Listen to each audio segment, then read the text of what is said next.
So I'll move to the last topic of this chapter, that is center of mass. Center of mass का concept मैंने कल introduce कर ही दिया था. I will again introduce the same concept. अब सबसे पहले पता होना चाहिए कि center of mass का concept आया कहाँ से. तो न्यूटन्स लॉज ऑफ मोशन की जब आप बात करते हो तो Newton laws of motion are strictly applicable to point masses of particles.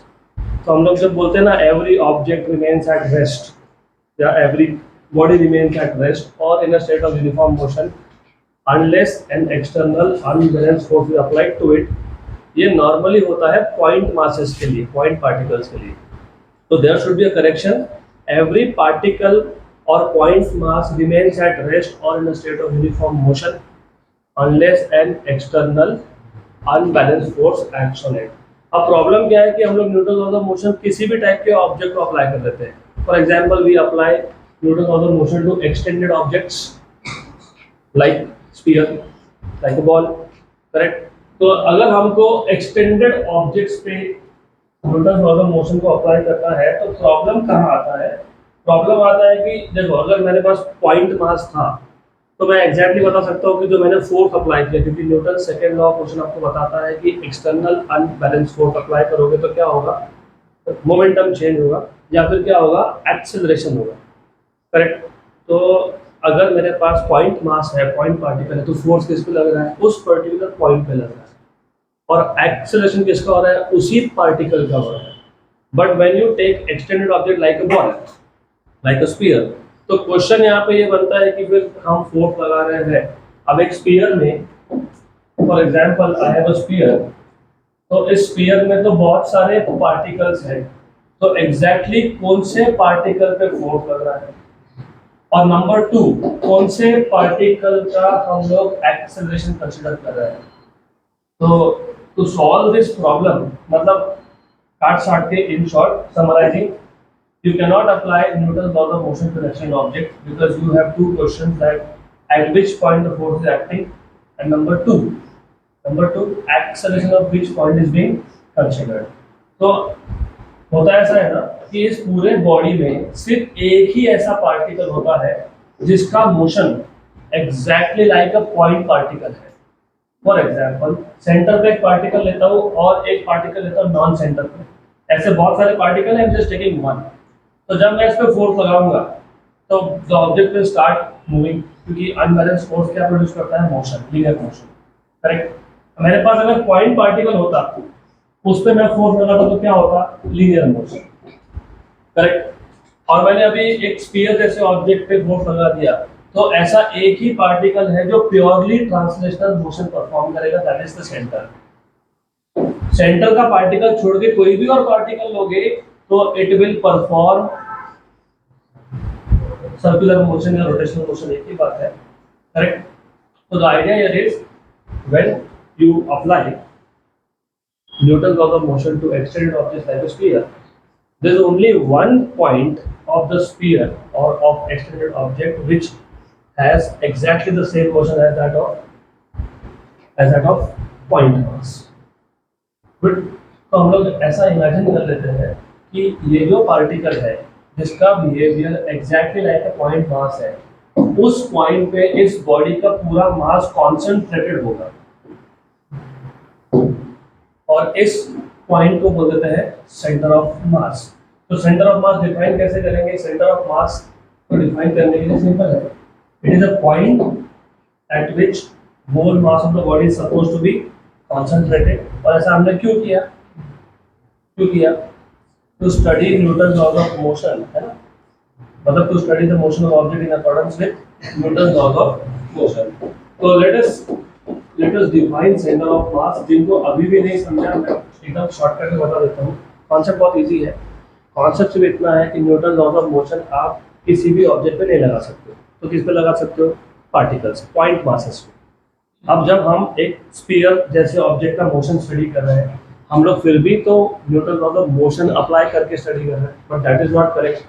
क्यों? क्योंकि न्यूटन लॉज ऑफ मोशन के हिसाब से फोर्स लगता है सिंगल पार्टिकल पे. यहाँ पे स्फीयर जैसे ऑब्जेक्ट में बहुत सारे पार्टिकल्स हैं, तो फोर्स लग किस पे रहा है. नंबर 2, जब आप पॉइंट पार्टिकल लेते हो तो एक्सेलरेशन किसका हो रहा है, पॉइंट पार्टिकल का. कि स्फीयर में तो बहुत सारे पार्टिकल है, तो किसका आप एक्शन कंसिडर कर रहे हो। तो ये प्रॉब्लम्स को सॉल्व करने के लिए हम लोग ऐसा एक पॉइंट लेते हैं उस बॉडी के अंदर जिसका मोशन एग्जैक्टली कैसा होगा, पॉइंट पार्टिकल जैसा, और फिर उस पॉइंट पे हम बॉडी के पूरे मास को कॉन्सेंट्रेटेड है ऐसा इमेजिन कर लेते हैं और उस पॉइंट को बोल देते हैं, क्या बोलते हैं, सेंटर ऑफ मास। ये सब क्यों किया, क्योंकि Newton laws of motion extended object के लिए एप्लीकेबल है ही नहीं, इसलिए हम लोग बोलते हैं कि एक्सटेंडेड ऑब्जेक्ट की जगह पे एक पार्टिकल का मोशन इमेजिन कर लो, फोर्स उस पार्टिकल को लगेगा, एक्शन भी उसी पार्टिकल का होगा, मोमेंटम भी उसी का चेंज होगा। तो सेंटर ऑफ मास को डिफाइन करने का बहुत सिंपल कॉन्सेप्ट है, it is a point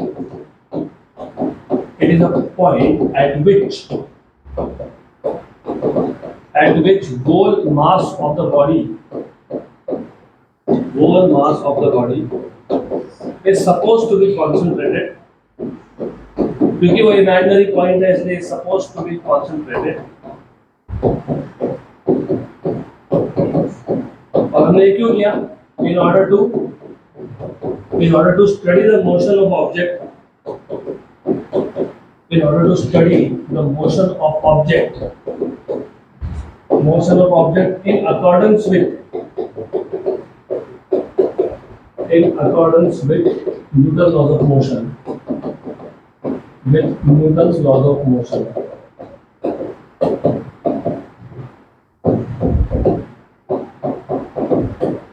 right. तो आइडिया क्लियर हुआ। अब सिमेट्रिकल ऑब्जेक्ट जो होते हैं ना, जैसे कि एक स्फीयर हो गया, तो स्फीयर के केस में सेंटर ऑफ मास कहाँ पे है, उसके ज्योमेट्रिकल सेंटर पे है। तो symmetrical objects like a sphere या फिर लाइक अ सर्कल, तो ऐसे केसेस में स्फीयर हो गया या सर्कल हो गया, ऐसे केसेस में जो सेंटर ऑफ मास होता है वो उसके ज्योमेट्रिकल सेंटर पे ही होता है। तो for symmetrical objects the centre of mass coincides with geometric centre of the body. तो फॉर एग्जांपल अगर स्क्वायर की बात करोगे तो स्क्वायर के केस में जहाँ पे दो डायगोनल्स इंटरसेक्ट करेंगे वहाँ पे होता है सेंटर ऑफ मास। बाकी ऑब्जेक्ट्स के सेंटर ऑफ मास कैसे निकालते हैं उसके लिए हम अब देखेंगे फॉर्मूला। तो आपको as far as your syllabus is concern, जैसे by the way JEE Mains और नीट के लिए ये सिलेबस से निकाल दिया है, लेकिन जेडब्ल्यू एडवांस के लिए फिर भी लगेगा और स्टेट बोर्ड में तो लगेगा ही। स्टेट बोर्ड में तो सीईटी में है ही, तो फिर आपको पता होना चाहिए। तो it's not worth it to skip this part, तो पता होना चाहिए। Now let us find out centre of mass of a system of two particles,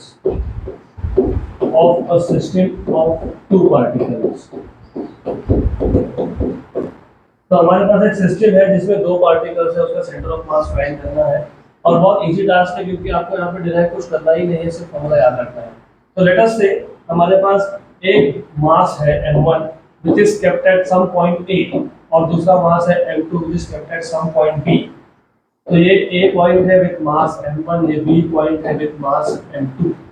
अब एक काम करते हैं, हम लोग यहाँ पे एक कार्टेशियन कोऑर्डिनेट सिस्टम एसोसिएट कर लेते हैं।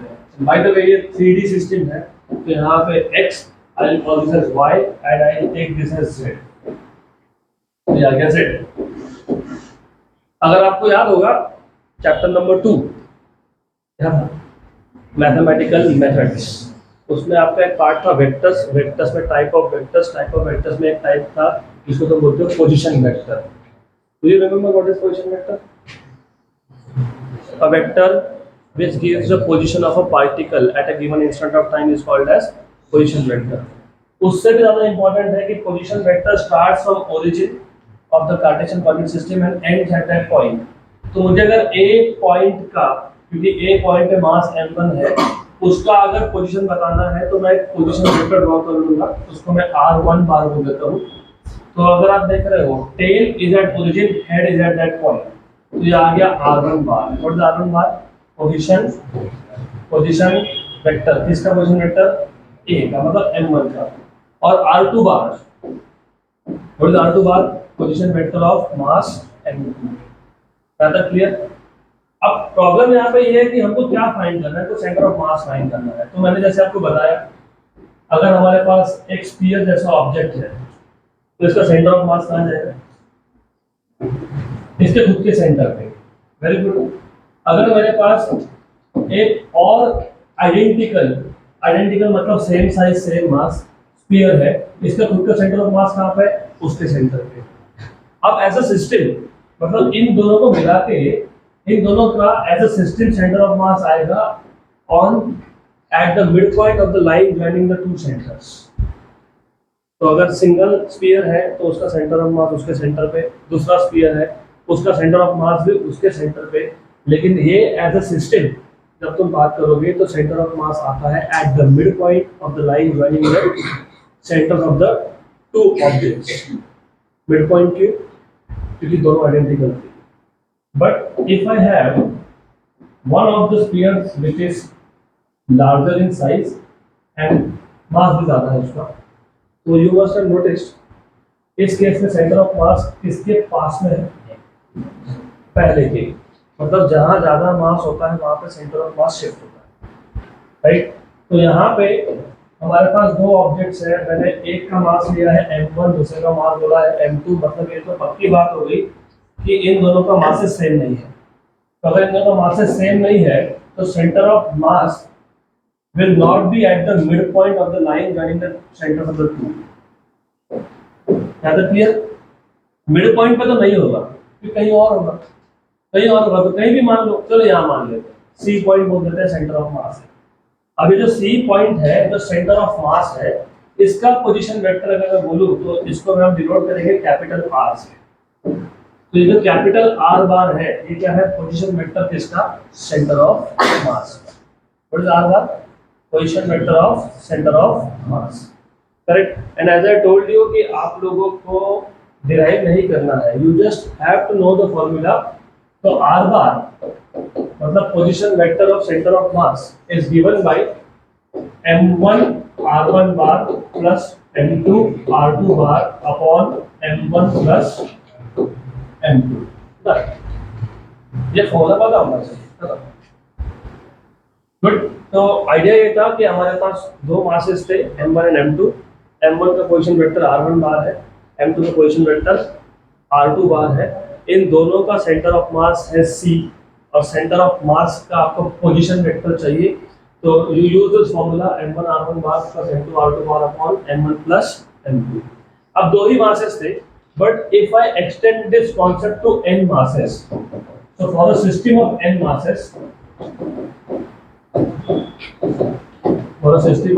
masses, तो आपको मिल जाएगा r bar equal to m1 r1 bar plus m2 r2 bar plus mn rn bar upon m1 plus m2 plus up to n। And if you remember जब large number of terms का addition हो तो हम लोग summation convention use करते हैं। तो you can use summation mi ri bar I runs from 1 to n upon summation mi I runs from 1 to well by the way ये total mass है, this is total mass of the system, क्योंकि आपने सारे masses को add कर दिया है। क्या था क्लियर? और थोड़ा सा कंफ्यूजन हो, वैसे तो कंफ्यूजन का कोई पॉइंट ही नहीं है, लेकिन फिजिक्स में याद रखना जो पहला चैप्टर और दूसरा चैप्टर था मतलब units and measurements and mathematical methods, ये बहुत इंपॉर्टेंट क्यों होते हैं? Because it is the foundation. For example for some reason you forget the formula, चलो भूल गए। डायमेंशनली याद है कि लेफ्ट हैंड साइड और राइट हैंड साइड की क्वांटिटीज सेम होना चाहिए। तो तुमने लेफ्ट हैंड साइड पे क्या लिखा? Position vector. तो राइट हैंड साइड पे भी क्या आएगा? Position vector. तो if you forget m into r bar तो लिख दिया, नीचे क्या लिखना है? m लिखना पड़ेगा, क्योंकि फिर m और n डायमेंशनली क्या हो जाएंगे? आंसर तो क्या बचेगा? r बार।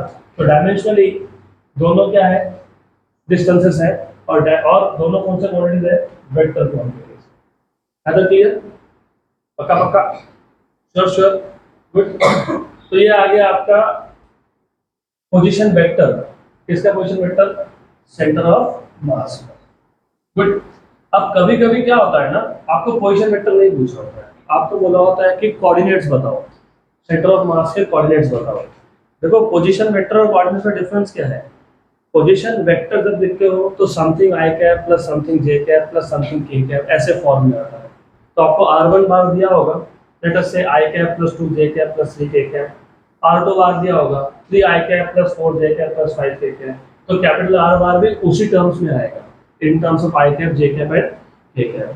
लेकिन समटाइम्स, और आज हम लोग क्वेश्चन सॉल्व करेंगे उसका, कभी कभी क्या होता है ना, आपको पूछा होता है कि सिर्फ सेंटर ऑफ मास का एक्स कोऑर्डिनेट बताओ। तो अगर आपको सेंटर ऑफ मास का सिर्फ एक्स कोऑर्डिनेट फाइंड करना है तो एक्स कोऑर्डिनेट, अब ये एक्स कोऑर्डिनेट की बात क्यों कर रहा हूँ बताता हूँ मैं। तो x coordinate of centre of mass S, ये जो ए पॉइंट था इसके कोऑर्डिनेट्स मान लेते हैं x1 y1 z1 और b के आगे x2 y2 z2, और जो c है इसको बोलूंगा x centre of mass, y centre of mass and z centre of mass. तो जब आपको सिर्फ x कोऑर्डिनेट फाइंड करना है तो formula does not change, formula वही है, सिर्फ r1 बाहर नहीं लिखोगे आप, x1 लिखोगे। तो m1 x1 plus m2 x2 plus mn xn upon m1 plus m2 up to mn, correct. तो x सेंटर ऑफ मास आपको मिल जाएगा summation mi xi I runs from 1 to n upon summation mi I runs from 1 to n, simple. हाँ, जब आप independently coordinate find कर रहे हो तब वेक्टर फॉर्म में लिखना पड़ता है। Vector form is when you are locating the centre of mass in terms of position vector, otherwise आपको स्केलर फॉर्म लिखना पड़ता है। आता clear? Similarly you can find out what is y coordinate of centre of mass. तो y coordinate भी वैसे ही find होगा, क्या आएगा summation mi yi I runs from 1 to n and summation mi I runs from 1 to n. Similarly, you can find out z coordinate summation mi zi I runs from 1 to n upon summation mi I runs from 1 to n. ये आ गया? तो यहाँ तक तो कोई problem होनी नहीं चाहिए। This is very simple idea. Good. अब इसमें थोड़ा चेंज और करूंगा, तो I will go step by step. देखो यहाँ पे मैंने बोला कि मास m1 है और फिर मास m2 है, मतलब m1 और m2 के बीच में कुछ नहीं है। इसको हम लोग बोलते हैं डिस्क्रीट मास कॉन्फ़िगरेशन।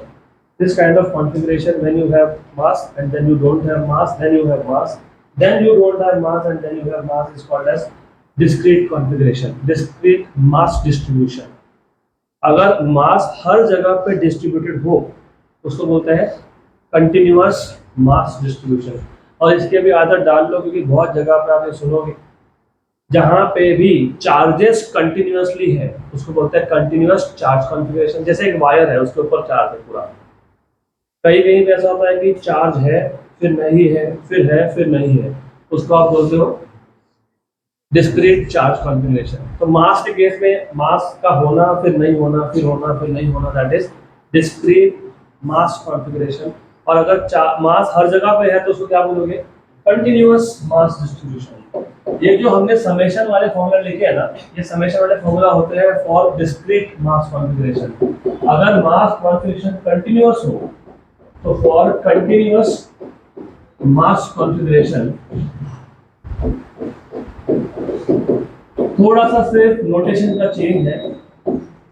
अब ऐसा है, मेरे पास अगर स्मॉल नंबर्स है तो मैं लिख सकता हूँ first term plus second term plus third term plus fourth term. अगर मेरे पास लार्ज नंबर है जैसे 1000 2000 तो मैं ऐसा लिखते नहीं बैठूंगा ना, पहला टर्म दूसरा टर्म प्लस तीसरा टर्म प्लस चौथा टर्म, तो क्या लिखते हैं समेशन। जब आपके पास एक्सट्रीमली लार्ज नंबर है तो दैट बिकम्स कंटिन्यूअस, तो समेशन की जगह लिखते हो आप इंटीग्रेशन। और 12th मैथमेटिक्स में आप सीखोगे ही, आप ये वर्ड सुनोगे तब याद आएगा, मैंने बताया है बाइनोमियल प्रोबेबिलिटी डिस्ट्रीब्यूशन सुनोगे आप। बाइनोमियल प्रोबेबिलिटी डिस्ट्रीब्यूशन डिस्क्रीट होता है और फिर आता है गॉसियन, वो होता है कंटिन्यूअस। तो जो मैथ्स रखेंगे 12th में उनको ये करना ही है बाद में, तो अभी पता होना चाहिए। तो there is only one simple thing कि अगर आपको for example if I want to find out what is the centre of mass और अ कंटिन्यूअस मास डिस्ट्रीब्यूशन, तो एक सिंपल सा रूल है, समेशन हटाओ इंटीग्रेशन करो। डिनोमिनेटर में किसका समेशन था? मास में, तो यहाँ पे भी इंटीग्रेशन किसमें होगा? मास में। Small mass element DM. अभी स्मॉल मास एलिमेंट का कॉन्सेप्ट भी बता देता हूँ। तो हम लोग करते क्या है, जैसे तुमने एक कार्टेशियन कोऑर्डिनेट सिस्टम लिया था, you have taken a Cartesian coordinate system, फिर तुमने देखा कि मास m1 का पोजीशन वेक्टर क्या है, मतलब मास m1 का डिस्टेंस क्या है, इन शॉर्ट मास m2 का कितना डिस्टेंस है वो देखा। वैसे ही कंटीन्यूअस में भी तुम ऐसा ही करते हो, आइडिया इज द सेम कि कंटीन्यूअस में भी तुम वही करोगे, सिर्फ कंटीन्यूअस में क्या करोगे कि यहाँ पे एक मास का एलिमेंट ले लोगे, एलिमेंट मतलब स्मॉल पीस ऑफ मास, इसको तुम बोलते हो डीएम। अब ऐसे जो डीएम डीएम है ये तो हर जगह पे है, ये पूरा जो बॉडी है जहाँ पे मास कंटिन्यूअसली डिस्ट्रीब्यूटेड है, इसको हमने इमेजिन करके रखा। कैसे इमेजिन किया हमने, कैसे हमने इमेजिन किया कि ये पूरा का पूरा body it is made up of large number of small mass elements. तो ये तो मैं सब डीएम डीएम डीएम डीएम को ऐड करते गया तो क्या मिलेगा, क्या मिलेगा, total mass. Simple day to day language में समझना है, एक ऑब्जेक्ट था जिसका मास 10 किलोग्राम था, मैंने उसको डिवाइड कर लिया बहुत large number of small pieces में, ठीक है बराबर। और मैं क्या कर रहा हूँ कि मैं हर एक पीस के मास को ऐड कर रहा हूँ, तो क्या मिलेगा total, total mass.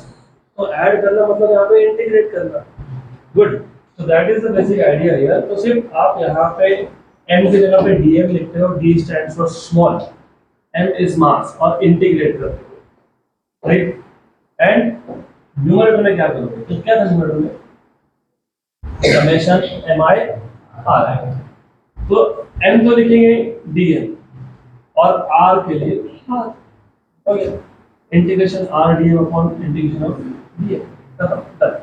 This is how you should write down। अब सिमिलरली अगर आपको सिर्फ x कोऑर्डिनेट में इंटरेस्ट है तो it will be integration x df upon integration df।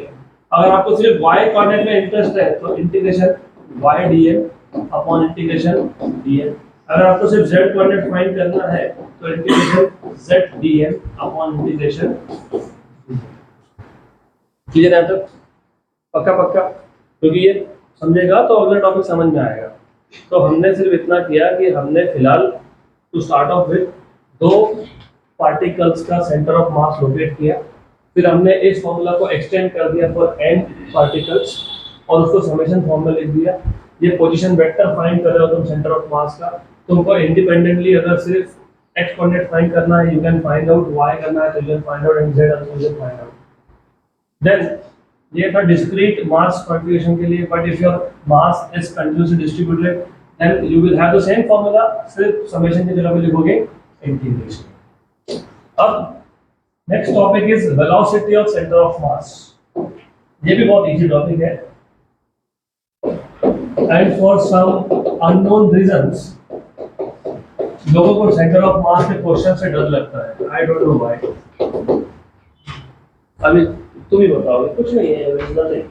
एक बात बताओ, मेरे पास दो पार्टिकल्स थे, उनका सेंटर ऑफ मास कहीं तो बीच में था, अभी दोनों पार्टिकल्स मूव होने लगे। What is now happening, both of the particles are moving. Motion में आना मतलब क्या होता है, स्पीड। तो सेंटर ऑफ मास भी मूव होगा, वहीं रुक जाएगा, मूव होगा ना, बस फिर velocity of find centre of mass find कर लो। तो if the system is in motion मतलब centre of mass is also in motion, and if the center of mass is in motion, center of mass has velocity. So find out what is velocity of center of mass. It is the same thing, velocity of center of mass अगर find करना है तो जैसे v bar find करना है आपको जब position find करना था तो तुमने क्या किया, m1 r1 bar plus m2 r2 bar plus m3 r3 bar and so on divided by m1 plus m2 plus, यहाँ पे क्या करोगे,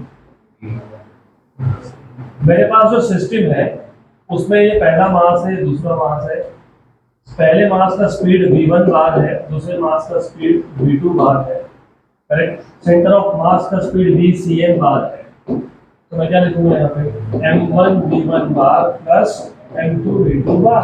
दो पार्टिकल सिस्टम होगा तो दो, अगर n पार्टिकल्स होंगे तो mn vn bar upon m1 plus m2 up to mn।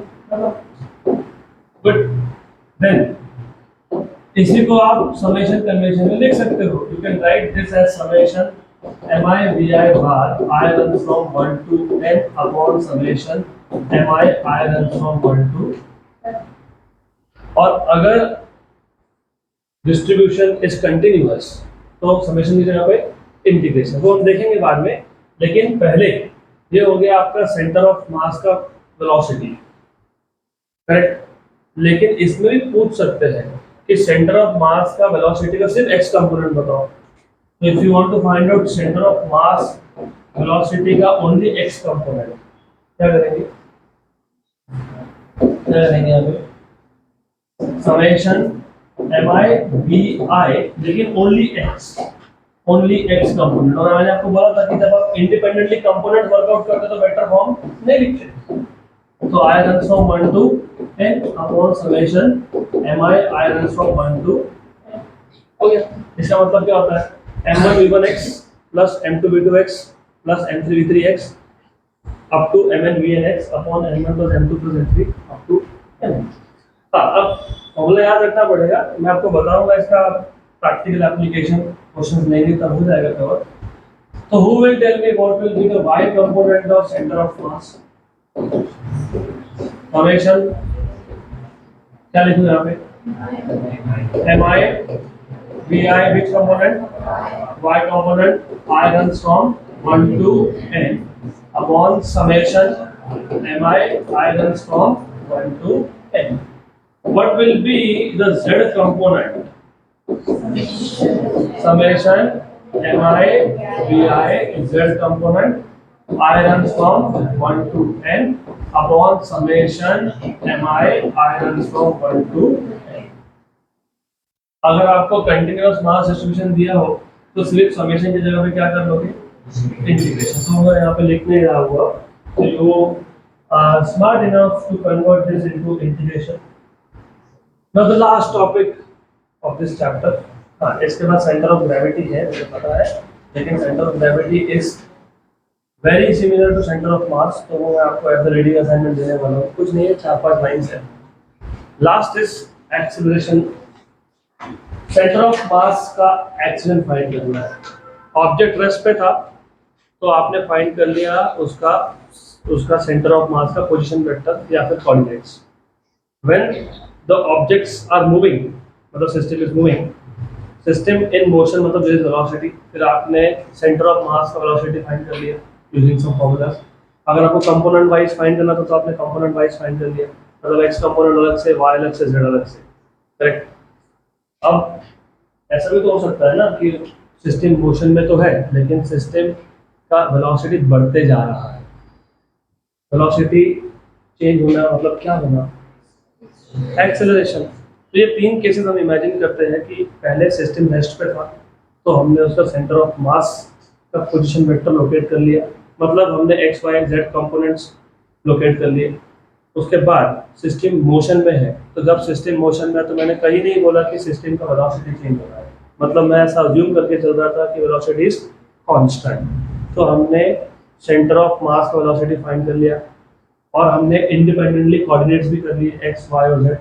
अब अगर पूरा का पूरा सिस्टम मोशन में होने के साथ साथ उसका वेलोसिटी भी चेंज हो रहा है, मतलब वहां पे एक्सेलरेशन है, तो अभी सेंटर ऑफ मास का आपको फाइंड करना है एक्सेलरेशन। तो you are supposed to find out what is the acceleration of centre of mass.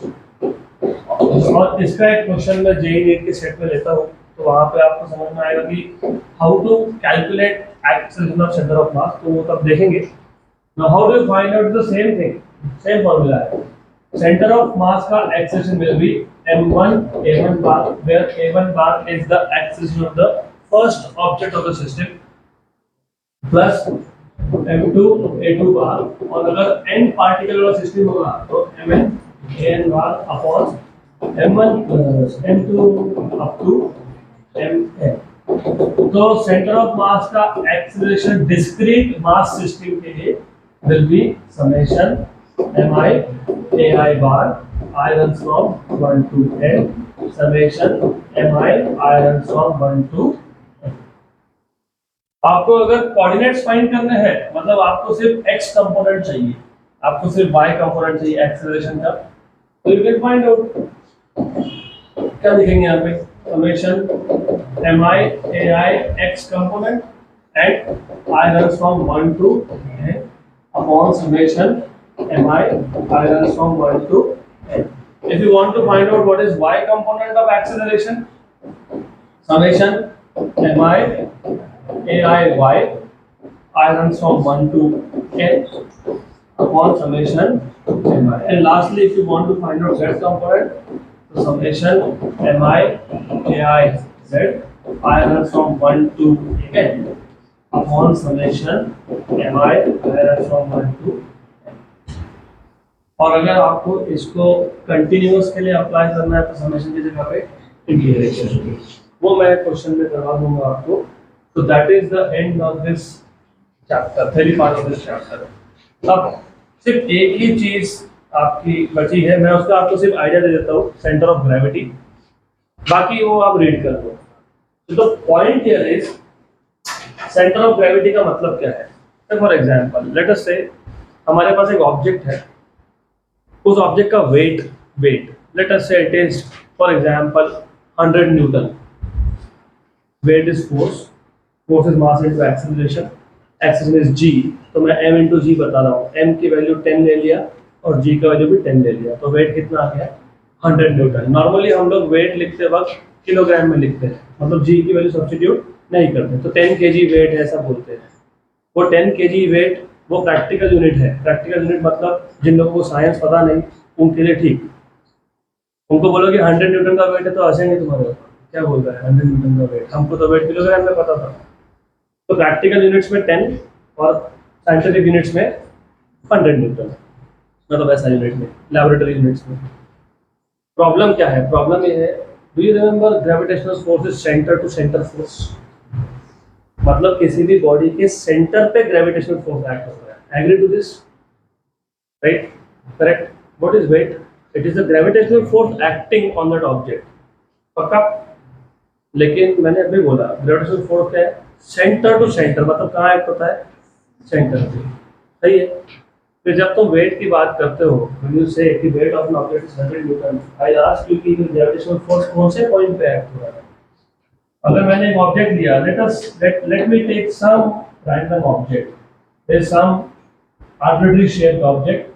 arbitrary shape मतलब कोई एक तो शेप है इसका, और इस ऑब्जेक्ट का वेट मैंने बोल दिया 100 न्यूटन है, लेकिन वेट होता है ग्रेविटेशनल फोर्स, और ग्रेविटेशनल फोर्स एक्ट होता है सिंगल पॉइंट पे. लेकिन ये जो बॉडी है ये तो बहुत सारे पॉइंट से बना हुआ है, बहुत सारे पार्टिकल्स है. तो अभी क्वेश्चन ये आ गया कि फिर ये वेट मतलब ग्रेविटेशनल फोर्स एग्जैक्टली कौन से पॉइंट पे एक्ट हो रहा है. तो होता ऐसा है, सेंटर पे नहीं होता है, होता ऐसा है कि ये पहला अगर पार्टिकल है तो इसका वेट है m1g which is vertically downwards. ये दूसरा पार्टिकल है तो m2g वर्टिकली डाउनवर्ड्स. ये तीसरा पार्टिकल है m3g वर्टिकली डाउनवर्ड्स. तो ये सारे के सारे पार्टिकल्स का जो वेट होगा, मतलब उस पर जो ग्रेविटेशनल फोर्स एक्ट हो रहा है, सारे ये फोर्सेस है, सारे फोर्सेस को ऐड करके जो सिंगल फोर्स बनता है तो क्या बोलते हो, सारे रिजल्ट, सारे वेक्टर्स को ऐड करके जो सिंगल वेक्टर बनता है क्या बोलते हो, रिजल्टेंट. मतलब ये जितने भी पैरेलल फोर्सेस है इनको जब तुम ऐड करोगे तो क्या मिलेगा, सिंगल वेक्टर मिलेगा, मतलब सिंगल फोर्स वेक्टर मिलेगा. करेक्ट. वो सिंगल फोर्स वेक्टर कहीं तो एक्ट करेगा ना बॉडी पे.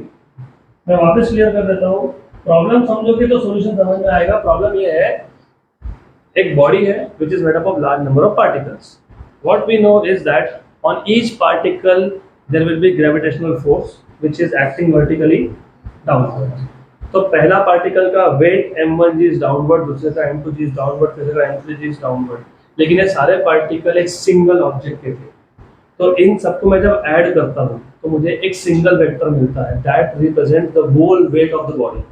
यहाँ तो तुम m1 m2 m3g ये इंडिपेंडेंट पार्टिकल्स की बात कर रहे थे ना, हर एक पार्टिकल का इंडिपेंडेंटली वेट कितना है. जब मुझे पूरे बॉडी का वेट निकालना है तो मैं क्या करूंगा, इन सबको ऐड करूंगा. अब ऐसा क्यों ऐड करेंगे, बॉडी किससे बना, पार्टिकल्स से. तो बॉडी का वेट मतलब क्या, पार्टिकल्स के वेट का एडिशन. और वो वेट फोर्स होता है कि नहीं, फोर्स एक पॉइंट से स्टार्ट होता है कि नहीं, होता है ना, किसी तो पॉइंट से स्टार्ट होगा ना. तो वो रिजल्टेंट वेट जो होगा it will start from some point, let us say from this point, let us say. इसको बोलते हैं सेंटर ऑफ ग्रेविटी. तो centre of gravity is the point at which the resultant weight मतलब resultant force acts. तो बाकी का theory में मैंने आपको दिया हुआ है, तो that will be kept as handwriting assignment to you. And now we will start with next question, example 4.9.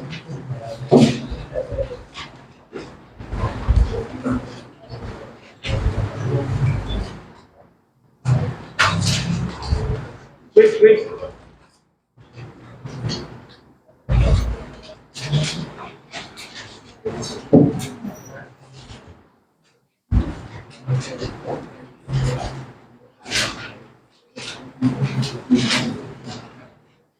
तो आप सबका ध्यान अभी यहाँ होना चाहिए, इंपॉर्टेंट टाइप का क्वेश्चन है. So we will start with example 4.9. Mass of an oxygen molecule is 5.35 into 10 raised to minus 26 kilogram, and that of nitrogen molecule is 4.6 into 10 raised to minus 26 kilogram. During their Brownian motion का मतलब होता है random motion. Random motion का मतलब होता है कि there is no particular sense of direction. कोई कहीं भी जा रहा है. That's what is Brownian motion. For example, अगर आप आपके आंखों में पट्टी बांध दी, आपको बोला चलो यहाँ, that is Brownian motion. इससे याद रहेगा. That is why it is sometimes important to give you irrelevant examples.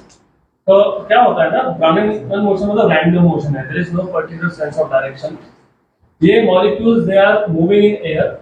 An oxygen molecule traveling with a velocity of 400 meter per second collides, मतलब ये 400 मीटर पर सेकंड का जो स्पीड है, ये बिफोर कोलिजन का स्पीड है. Collides elastically with a nitrogen molecule traveling with a velocity of 500 meter per second, मतलब ये सेकंड मॉलिक्यूल का बिफोर कोलिजन का स्पीड है, in the exactly opposite direction. मतलब बेसिकली अगर oxygen molecule to the east जा रहा है मतलब आई कैप, तो nitrogen molecule to the west आ रहा है मतलब minus i cap. Calculate the impulse received by each of them. क्योंकि क्या होगा ना, जब कोलिजन होगा, रिमेंबर कोलिजन में क्या होता है, एक्शन रिएक्शन. तो ऑक्सीजन मॉलिक्यूल अगर नाइट्रोजन पे एक्शन लगा रहा है, तो नाइट्रोजन क्या कर रहा है, रिएक्शन. तो ये एक्शन रिएक्शन की वजह से दोनों का ही मोमेंटम चेंज हो जाएगा. और मोमेंटम चेंज मतलब क्या होता है, इंपल्स. तो आपको पूछा है calculate the impulse received by each of them during collision, assuming that the collision last for 1 millisecond. तो जो कोलिजन का टाइम था वो सिर्फ 1 मिलीसेकंड का था. How much is the average force experienced by each molecule.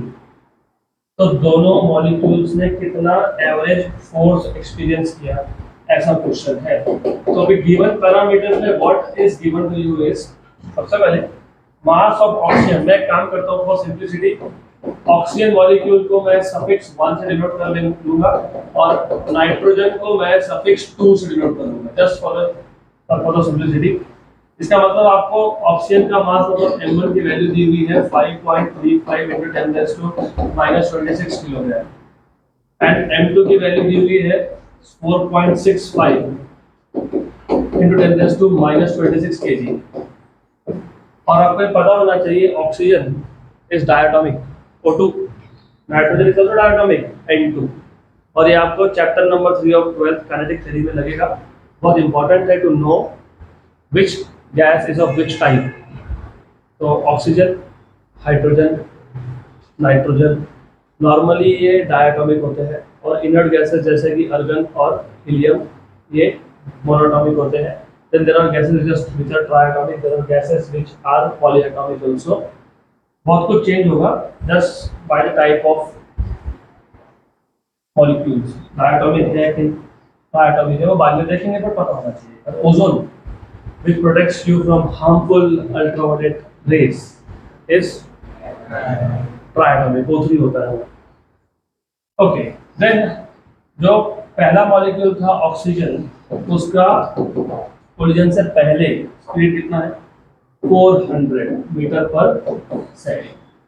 और जो दूसरा मॉलिक्यूल है नाइट्रोजन, इसका कोलिजन से पहले कितना है, 500 but with a minus sign. क्यों, क्योंकि दोनों का डायरेक्शन क्या था, अपोजिट था, इसलिए माइनस लिख दिया. आपको पूछा है what is the impulse received by each of them. मतलब basically you are suppose to find out J1, अगर आपको याद हो, it's not J1, impulse acting on the first molecule. What is first molecule? Oxygen. And J2, not G2, it is J2. And we are supposed to find out क्या पूछा है? Average force. Force acting on 1 due to 2 action है. Force acting on 2 due to 1 is reaction. दोनों में से एक action एक reaction, कोई फर्क नहीं पड़ता. Force on 2 due to 1 को action बोलोगे तो फिर force on 1 due to 2 reaction बन जाएगा. तो ये चार पैरामीटर फाइंड करने हैं आपको. And as I told you, और मैं बेसिकली एक स्टैंडर्ड मेथड फॉलो करता हूँ. This is only for state boards. State boards में क्योंकि आपको स्टेप्स के मार्क्स होते हैं तो इसलिए यहाँ पे गिवन टू फाइंड फॉर्मूला, तो एग्जामिनर को इजी आता है टू इवैल्यूएट. तो ऐसा कर लेना. और एक चीज इंपॉर्टेंट हो जाती है, क्योंकि तुमको दिया क्या है, तुमको पूछा क्या है, तो your brain automatically starts connecting between what is given to you and what is being asked. मतलब फॉर्मूला ज्यादा रटने की जरूरत नहीं है, अपने आप याद आएगा आ ही जाएगा. तो बताओ कैसे फाइंड करोगे? What is impulse? Change in momentum. What is change in momentum? Final momentum minus. तो दोनों मॉलिक्यूल का आपको फाइनल और इनिशियल मोमेंटम फाइंड करना है, सबट्रैक्ट करना है. मतलब mv final minus mv initial. अभी तुम क्या करते हो? फाइनल को v बोलते हो, इनिशियल को u बोलते हो. तो ठीक है, वैसा कर लेंगे, कोई प्रॉब्लम नहीं. तो m common v minus u, ये आपको दोनों के लिए फाइंड करना पड़ेगा, ऑक्सीजन और नाइट्रोजन के लिए. Number 2, how do you find out force? If you know change in momentum end of course आपको टाइम ऑफ कोलिजन दिया हुआ है 1 मिलीसेकेंड, तो फिर क्या करेंगे? फोर्स कैसे निकालेंगे? dp bye dt. dp तो वैसे भी फाइंड करना है. तो these are the two formulas that you will need to solve this question. तो सिंपल सा. और अच्छा, इतना भी सिंपल नहीं है, बहुत सिंपल हो, लेकिन इतना भी नहीं है. अभी प्रॉब्लम क्या बताता हूँ मैं आपको. दोनों केसेस में अगर चेंज इन मोमेंटम फाइंड करना है तो क्या चाहिए? Final speed. करेक्ट. इनिशियल दिया हुआ है, मास दिया हुआ है, फाइनल चाहिए, दोनों का फाइनल चाहिए. तो आपको v1 और v2 का फॉर्मूला लगेगा. और अगर आपको याद होगा, मैंने आपको बताया था जनरल स्ट्रक्चर आफ्टर कोलिजन का जो स्पीड था, मैंने आपको बताया था कि याद कैसे रखते हैं.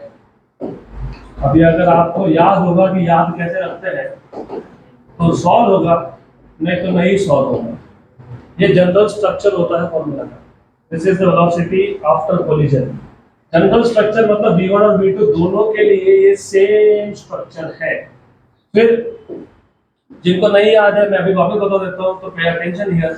इधर 1 लिख रहे हो तो इधर 1 2 1 2 1 और 2, और इधर 1 है तो इधर 1 है, यहाँ पे 2 और 2. करेक्ट. यहाँ 2 लिख रहे हो तो 2 1 2 1 2 1, यहाँ पे 2, यहाँ पे 1 एंड. तो अब सॉल्व करने से पहले आपको v1 और v2 की वैल्यूज लगने वाली है. तो you are suppose to find out v1, m1 minus m2 upon m1 plus m2 u1 plus 2 m2 u2 upon m1 plus m2. Correct. Now since we are short on time and the calculations are very lengthy, क्योंकि तुमको m1 m2 दोनों को subtract करना पड़ेगा, right, फिर add करना पड़ेगा, फिर डिवाइड करना पड़ेगा, फिर u1 से मल्टीप्लाई करना पड़ेगा. सब कुछ करने के बाद जो फाइनल आंसर आता है मैं डायरेक्टली कैलकुलेट करके लाया हूँ, तो वही मैं यहाँ बता देता हूँ आपको, because it will otherwise take a lot of time. तो उतना टाइम तो है नहीं, 10 मिनट. तो ये वैल्यू आती है आपकी -437 मीटर पर सेकेंड, और एक्सपेक्टेड भी है. अब एक्सपेक्टेड क्यों है ये? देखो, कोलिजन से पहले u1 was moving to the, let us say, to the right, और second was to the left. तो इम्पैक्ट मतलब कोलिजन होने के बाद दोनों का डायरेक्शन ऑफ वेलोसिटी रिवर्स हो जाता है. आते हैं, कोलाइड करते हैं और अपोजिट डायरेक्शन में जाते हैं. तो u1 पॉजिटिव था कि नहीं? तुमने लिया ना u1 पॉजिटिव, तो v1 क्या आना चाहिए? नेगेटिव, तो बराबर नेगेटिव आएगा। अब V2 फाइंड कर लो। V2 is M2 minus M1 upon upon M2 plus M1, क्या लिखेंगे यहाँ पे U2 plus 2M1 U1 upon M2 plus M1। वो लास्ट ईयर का अभी तक लिखा हुआ है यहाँ पे, same question on that board, formula यहाँ पे भी दिख रहा है आपको सेम, करेक्ट। अब same thing, put values, what is the expectation, positive की नेगेटिव, पॉजिटिव, क्योंकि U2 क्या था, नेगेटिव था, तो ये पॉजिटिव होना चाहिए, आता है 463 मीटर पर सेकेंड। अभी कैलकुलेशंस तो आप कर ही लो खुद, we can not do everything here, तो कैलकुलेशंस हमको खुद को करने पड़ेंगे। हो गया, हो गया, चलो V1 मिल गया, V2 मिल गया, अभी क्या फाइंड करना है आपको, J1। तो J1 क्या होगा, बहुत इंपॉर्टेंट है, J1 भी फाइंड करना पड़ता है, अभी नहीं मिलता हो। तो M1 V1 minus, similar thing, put M1 की वैल्यू तुमको पता है 5.65 into 10 raised to minus 26, sorry 5.35। V1 की वैल्यू तुमको मिल गई -437 और U1 की वैल्यू भी तुम्हारे पास है -400 के आसपास। तो ये कैलकुलेट करके आ जाएगा आपका -4.478 into 10 raised to minus 23, minus 4 point something something 478 into 10 raised to minus 23 Newton second, क्योंकि इम्पल्स होता है फोर्स इनटू टाइम, फोर्स होता है न्यूटन में, टाइम होता है सेकंड, और माइनस साइन आना चाहिए था, क्यों, क्योंकि इनिशियली वेलोसिटी का डायरेक्शन पॉजिटिव था, तो इनिशियल मोमेंटम पॉजिटिव था, कोलिजन के बाद डायरेक्शन रिवर्स हो गया, तो मोमेंटम का वैल्यू भी नेगेटिव आएगा, बराबर, चेंजिंग मोमेंटम मतलब। तो J2 भी फाइंड कर लोगे M2 V2 minus U2, this is expected to be positive, देखते हैं क्या वैल्यू होता है। ये वैल्यू आ रहा है अगेन सेम, क्योंकि इम्पल्स सेम रहेगा ऑलमोस्ट, तो इसका वैल्यू भी सेम है, सिर्फ पॉजिटिव साइन के साथ है।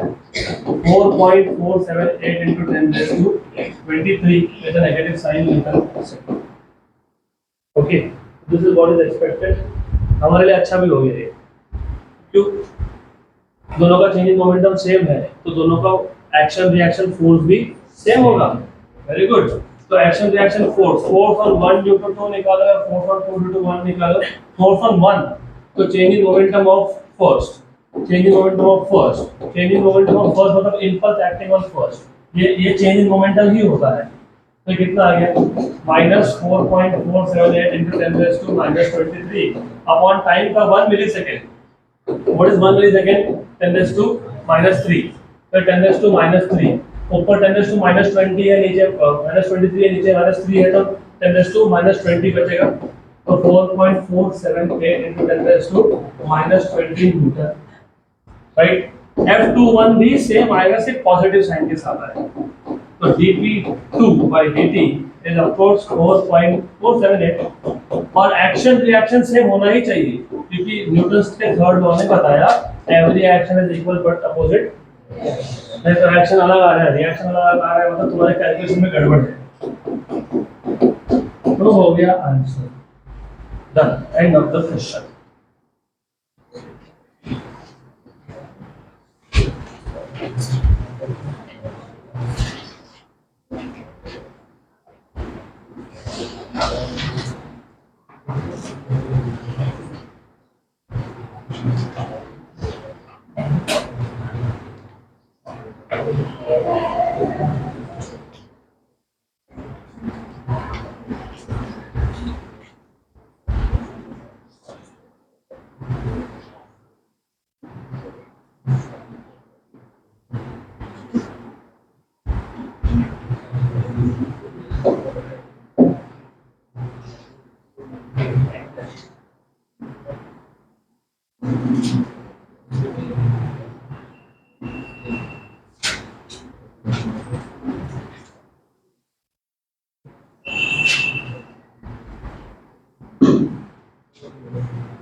quick.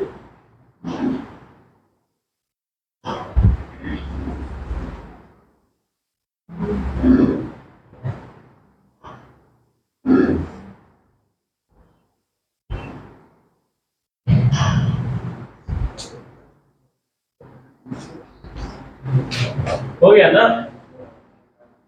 नो, थोड़ा फास्ट.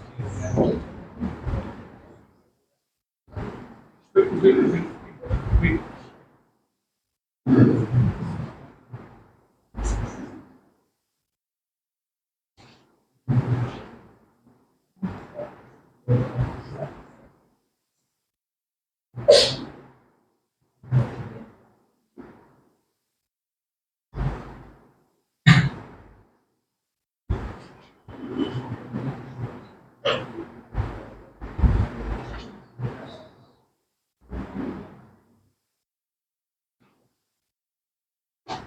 अभी हो जाना चाहिए था, तो assumption है कि हो गया होगा.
Quick.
Must be done by now. And you could have saved a lot of time क्योंकि तुमने जब J1 या J2 की वैल्यू फाइंड की कोई भी एक, तो आपको पता होना चाहिए था कि अगर J1 फाइंड किया तो J2 सेम आएगा विद नेगेटिव साइन, और अगर आपने F12 फाइंड किया है तो F21 और F12 की वैल्यू सेम आएगी with opposite sign of course. The action reaction forces same होते हैं तो एक्शन रिएक्शन फोर्सेस सेम होते हैं, इसका मतलब इम्पल्स भी सेम होता है value wise, irrespective of masses. Oxygen और नाइट्रोजन का मास सेम नहीं है। चलो अगला क्वेश्चन इंपॉर्टेंट है, तो लिखने का काम छोड़ के अभी इस पे ध्यान दो। तो this is a very good question, और ये जेडब्ल्यू और नीट जैसे एग्जाम में ऑलरेडी इस टाइप के क्वेश्चन आए हैं, so take it like a PYQ. Example 4.10, a uniform wooden plank। तो ये wooden plank है। plank मतलब बेसिकली जिस लकड़ी पे आप बैठे हो उसको plank बोलते हैं। आप बेंच पे बैठे हो ना, तो वो जो वुडन रेक्टेंगुलर शेप का ब्लॉक है उसको plank बोलते हैं। तो uniform wooden plank of mass 30 kilogram. तो ये जो वुडन प्लैंक है इसका मास 30 किलोग्राम का है, ऐसा बोला है। Is supported symmetrically by two light मतलब जो स्ट्रिंग्स है, केबल्स है, उसका मास देना मत, लाइट आइडेंटिकल केबल्स। मतलब ये जो दो आपको स्ट्रिंग दिख रहा है दो एंड पे, they are light in weight, मतलब उसका मास नहीं लेना है आपको। Each can sustain a tension of up to 500 newton. तो दोनों वायर्स में, दोनों केबल्स में मैक्सिमम टेंशन की वैल्यू 500 न्यूटन तक की हो सकती है। उसके ऊपर हुई तो टूट जाएगी। After time the cables are exactly vertical and are separated by 2 centimetre. तो जब तुमने ये दोनों केबल्स को टाई कर दिया तो दे आर एग्जैक्टली वर्टिकल। अभी ऐसा क्यों बोला, तो सुनना पड़ेगा। तो मान लो ये वो प्लैंक था, अगर दोनों एग्जैक्टली वर्टिकल नहीं होते, इसका मतलब ये होता है कि एक साइड पे टेंशन ज्यादा है, एक साइड पे कम है, तो एक साइड लूज पड़ जाता, right.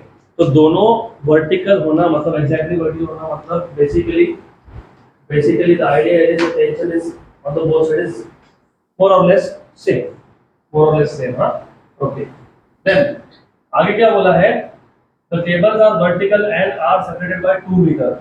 A boy of mass 10 50 kilogram, तो एक बॉय है जिसका मास 50 किलोग्राम है, standing at the centre of the Planck.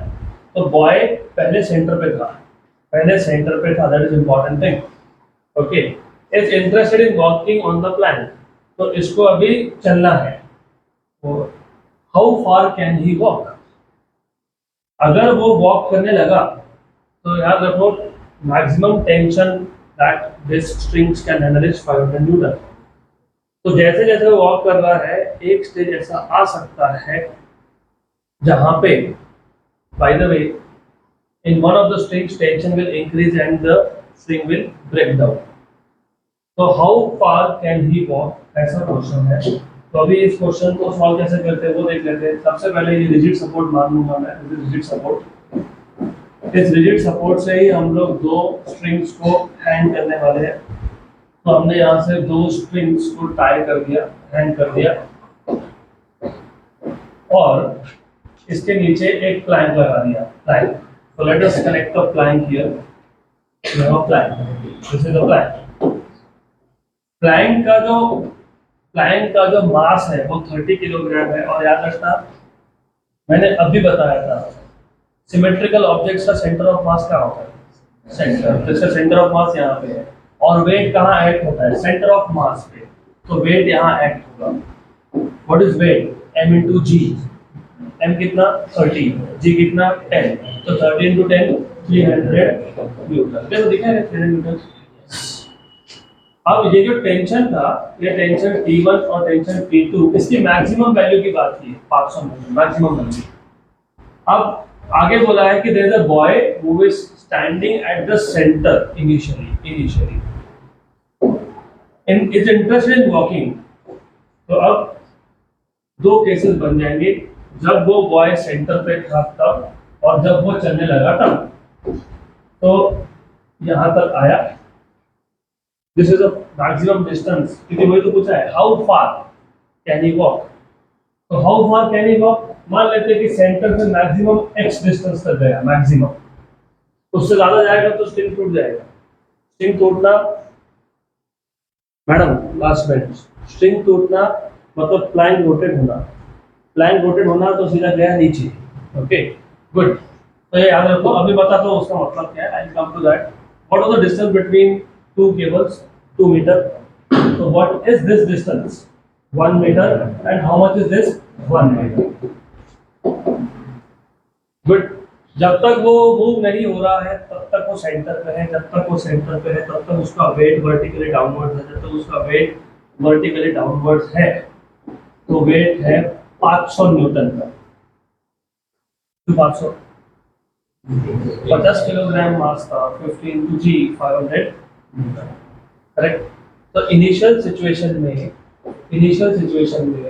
what you will see is that there are two forces which are acting vertically upwards. What's the two forces? T1 plus T, and there are two forces which are acting vertically downwards. What's the two? 500 plus 300. तो T1 plus T2 की value कितनी आ गई? 800, right? ये equation 1 काम में आया तो use करेंगे, नहीं तो छोड़ देंगे। अब आ जाते हैं केस 2 में, when the boy starts walking, क्योंकि यहाँ से आगे इंपॉर्टेंट है। There is something called as rotational equilibrium. जैसे आप एक बॉडी पे जब बैलेंस फोर्सेस एक्ट होते हैं तो आप क्या बोलते हो? इक्विलिब्रियम। वो इक्विलिब्रियम का मतलब होता है ट्रांसलेशनल इक्विलिब्रियम। मतलब क्या? Body is not moving. एक ऑब्जेक्ट है, मैंने दोनों साइड से सेम फोर्स लगा दिया, क्या होगा? कुछ नहीं होगा, इट विल नॉट मूव। मतलब the body is in translational equilibrium because the forces are cancelling out each other. So there is something else called as, जब तुम रोटेशनल मोशन की बात करते हो ना तब वहां पे बोलते हो रोटेशनल इक्विलिब्रियम। एग्जांपल बताता हूँ। तुम दरवाजे को ओपन करने गए, जितना टॉर्क तुमने लगाया उतना ही टॉर्क दूसरी साइड से किसी और ने लगा दिया। होता ना, घर में नाराज हो गए, मेरे को आज खाना नहीं खाना, बाहर से मम्मी धक्का दे रही है, अंदर से तुम धक्का दे रहे हो।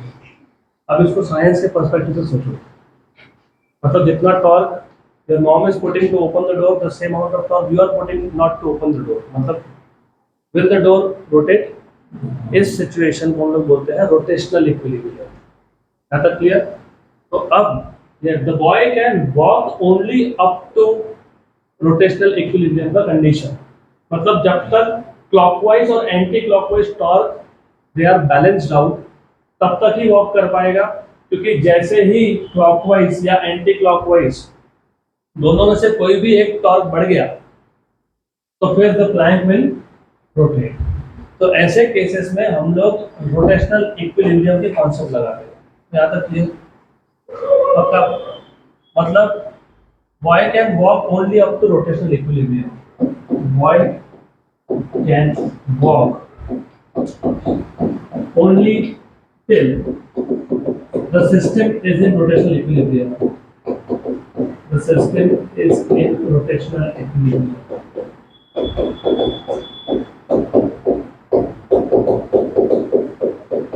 अब चलो इमेजिन कर लेते हैं कि the boy starts walking to the right. जब बॉय राइट में वॉक करेगा और अगर प्लैंक रोटेट हो रहा है, बॉय राइट में वॉक करना चालू किया, प्लैंक रोटेट होने लगा, तो प्लैंक का रोटेशन कैसा होगा? प्लैंक रोटेट कैसा होगा? प्लैंक ऐसा रोटेट होने लगेगा, बराबर? करेक्ट? ओके, बराबर। तो एक्सिस ऑफ रोटेशन कहाँ सेट हो जाएगा? सेकेंड केबल पे। कहाँ सेट होगा? अगर boy is walking to the right, then the axis rotation is first cable. If the boy is walking to the left, then axial rotation is second cable. If the boy is walking to the right, तो axis of rotation first cable पे है। और अगर boy left में walk कर रहा है तो क्योंकि उस केस में क्या होगा? फिर उस केस में rotation will not be like this, it will be like this। तो हमको सबसे पहले axis of rotation को locate करना पड़ता है। बोलोगे क्यों करना है? तो आप कैसे फाइंड करते हो? remember what was moment of force? कल ही बताया था। Moment of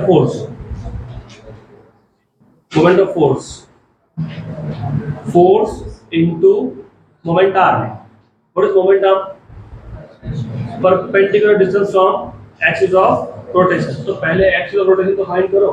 तो अगर बॉय राइट में वॉक कर रहा है तो एक्सिस ऑफ रोटेशन यहाँ पे सेट हो गया।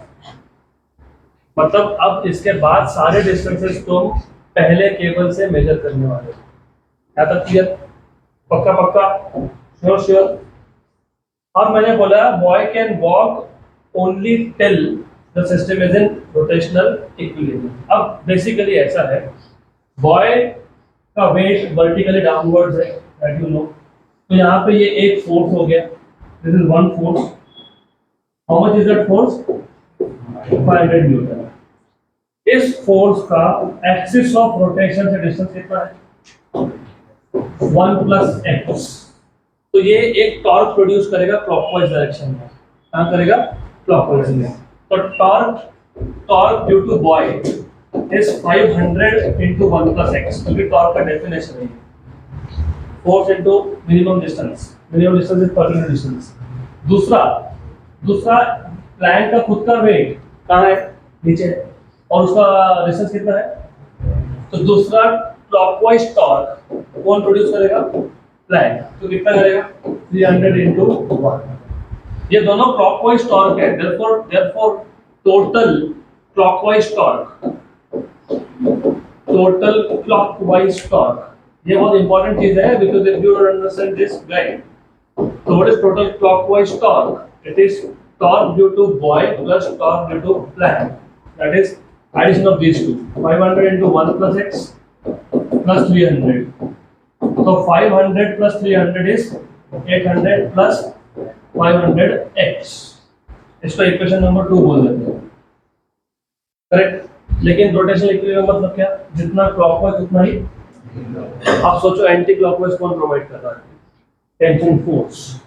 अब बोलोगे ये क्यों नहीं? तो यहाँ एक्सिस ऑफ रोटेशन है, जहाँ एक्सिस ऑफ रोटेशन होता है वो छोड़ के दूसरा वाला स्ट्रिंग क्या प्रोवाइड करता है? टॉर्क। अगर एक्सिस ऑफ रोटेशन वहां सेट करता तो फिर पहला केबल क्या प्रोवाइड करता? टॉर्क। तो एंटी क्लॉकवाइज टॉर्क कौन दे रहा है? एंटी क्लॉकवाइज टॉर्क कौन दे रहा है? P2। तो anti clockwise torque is given by cable 2, is given by cable 2। therefore this anti-clockwise torque, अभी इसको मैं clockwise torque लिख देता हूँ, tau c, और उसको tau ac एंटी क्लॉकवाइज। देखिए सर, फाइंड करोगे what is the force, what is T2, what is the value of T2? इधर तो गए 500 to 500, किसने बोला था? नहीं, बराबर है 500 क्यों? क्योंकि मैक्सिमम कितना हो सकता है? 500। तो मैक्सिमम लेना पड़ेगा ना। 500 इंटू डिस्टेंस कितना है? 2 है ना। इसका यहाँ से डिस्टेंस कितना है? 2 मीटर। थोड़ी anti clockwise torque 1000। For rotational equilibrium मैंने क्या बताया था? What was the condition for rotational equilibrium? For rotational equilibrium क्या होना चाहिए? क्या होना चाहिए? क्लॉकवाइज टॉर्क और anti clockwise torque should be equal in magnitude. Opposite direction तो है ही ना, एक क्लॉकवाइज है, एंटी क्लॉकवाइज है। What is torque C? What is tau C? 800 plus 500x equal to 1000। कर लो देखो, 500x इक्वल टू, तो x equal to 2/5, 2/5 is 0. So 0.4 meter is the maximum distance on one side of the center that the boy can walk. 0.4 से 0.41 भी हुआ, that's